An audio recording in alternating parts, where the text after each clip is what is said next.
Hey everybody, I wanted to check in. It's been a while since I've done one of these counseling convos, and today I wanted to talk a little bit about DBT.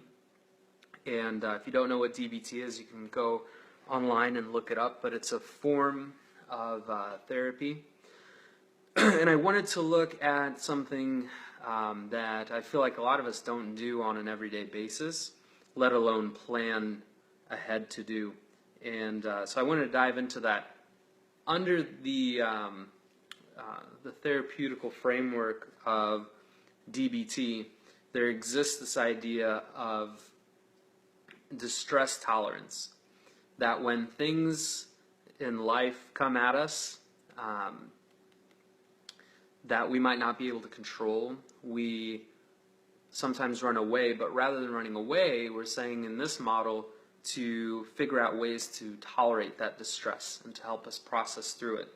A subcategory of distress tolerance is something called self-soothing. And there's a few different ways that we can self-soothe. One way is through vision, another way is hearing, touch, basically all the different sensory inputs or sensory ways that we connect with the world around us. So one of them is self-soothing. And the idea, what DBT talks about with self-soothing as a distress tolerance technique, is that many times as we age or when we grow up, we were never really taught how to soothe ourselves or how to truly relax or how to truly disconnect from our frustrations or even how to process through distress. That we may have never learned how to tolerate distress, and we've only been taught to run away from displeasure or discomfort.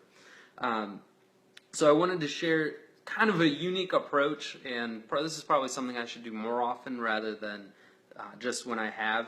My wife actually did this around her birthday without even knowing it. Her birthday was in February, and mine is on Friday the 17th.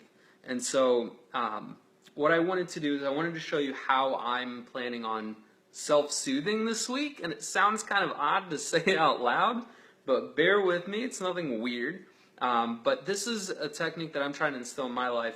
It's a future-oriented self-soothing, a strategic planning sort of self-soothing that you kind of surprise yourself with. You develop or create experiences for yourself that kind of catch you off guard, and so then you experience them when maybe your day was kind of stressful. For example, today was kind of a full, not truly a full day, but it went kind of heavy on me, and I had purchased a few things, minimal amount of money, but they are granting me experiences that I'm going to have this week. So let me show you real quick.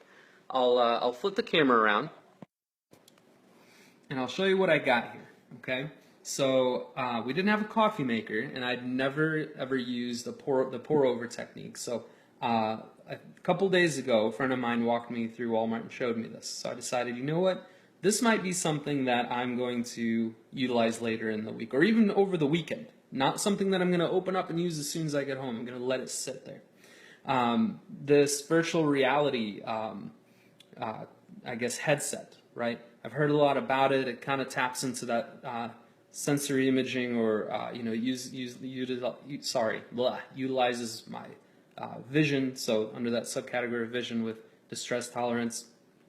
I love to garden, so I purchased a few seeds here that, obviously it's snowing now, so it's not something I can do now, but I'm going to let it sit there, and I'm going to wait for the right time to be able to experience something physical, something tangible, to utilize if I'm experiencing distress tolerance. And I even went as far as finding a type of plant that I was familiar with growing up. My mother reminded me of this. She told me of a type of cucumber that we would have growing up.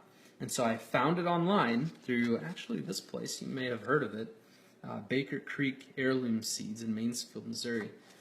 Really cool place. I found them online. And lastly, this was actually a really cool thing. I got this in the mail today, and this is just a tangent.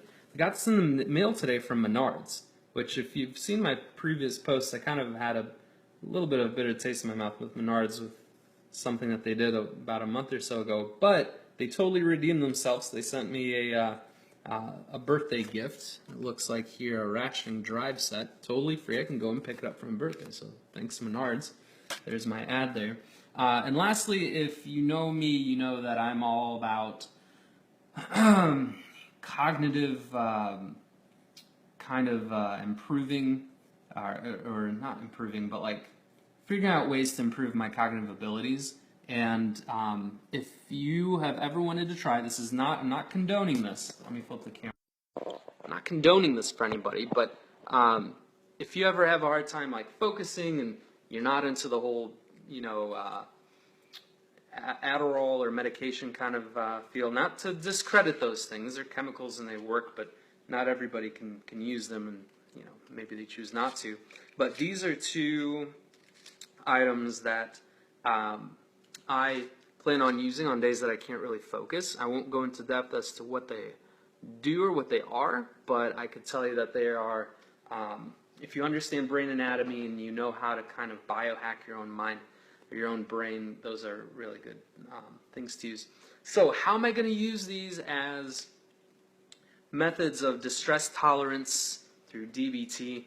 I'm tapping into each of my sensory abilities, the way that I interact with the world, and I set them up, kind of implant them throughout my week, maybe even throughout my month or seasons, and wait for them to blossom in the moments when I may experience distress.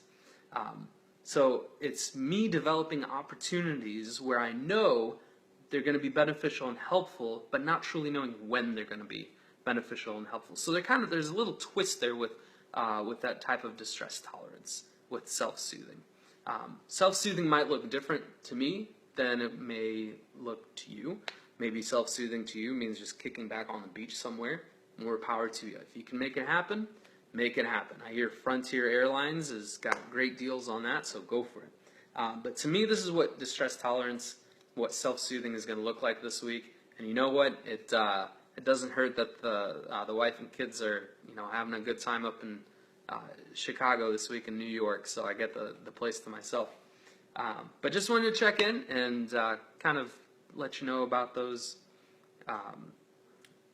handful of different ways that you can utilize distress tolerance in your life.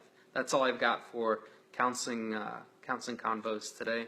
If you have a technique or a way that you self-soothe that has been incredibly effective in your life, comment below. Tell me what that thing is. If you've ever utilized any of these things in your life that I showed you, if you've, I'm sure a lot of people have used a pour over coffee maker. But if you like gardening, if you're really just a coffee guy or coffee gal, if you've used those virtual reality viewers, or if you're like me, you're totally into biohacking your own brain and cognitive abilities. Let me know. Let me know what's worked for you.